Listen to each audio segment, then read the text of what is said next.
شکستی سێهەم شکستی ئیداری. ئەمانە هەموو ئیمکانیەتی دەوڵەتیان کەوتبوو بەردەست. ئێوە تەسەورکەن ئیقلیمێکە، یعنی خاک و خەڵک و دەسەڵاتی سیاسیەکە تعریفی دەوڵەت وا ئەکرێتەوە، تعریفی وڵات خەڵکی لێ، بەڵام تعریفی دەوڵەت کە ئەکەن ئەڵەن خاکە و خەڵکە و دەسەڵاتێکی سیاسی هەیە کە سیستمێکی ئەی بابڕەوە لەو سیستمەکە قەبەلیش بێ.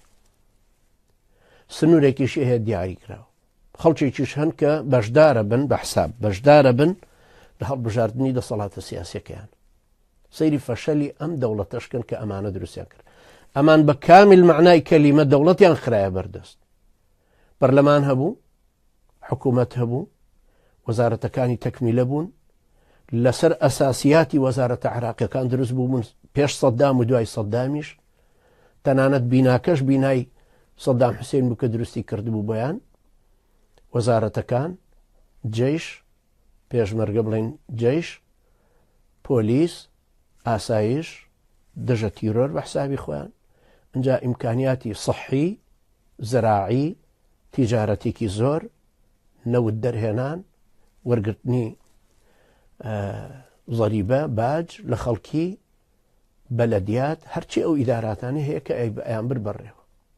تەنانەت واریداتی سیاحەشیان گەشت و گوزار، وەزارەتی گەشت و گوزار ئەیوت کە پێش 2 ساڵ لەمەوە پێش ئەیوت لە تاریخی کوردستانە نەگەیشتوەتە ئەو ڕادە زۆرەی کە خەڵک لە جنوبەوە بە تایبەتی کە گەرما زیادیە کرد بێن بۆ کوردستان بۆ گەشت و گوزار.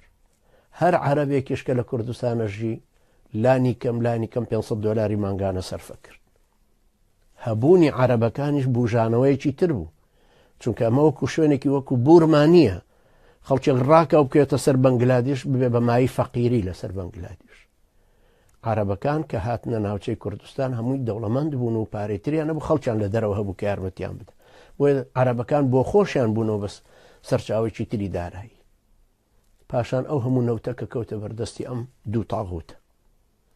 $365 ملیۆن مانگانە لە دوو بیرە نەوت بای حەسەن و هاڤانە بەدەست پارتیەوە. پێرێ ئۆردۆغان وتی کە $2 ملیارد داوە بە بەرزانی کە داوای لێکردوون و تویەتی موچەمان پێ نادرێ. $2 ملیارد ئەی موچەکە کووە، ئەی 2 ملیارەکە کووە. ئەو هەموو پارەی کە داوتە بە چەک ئێستا کە عەبادی داوای چەکەکانەکاتەوە.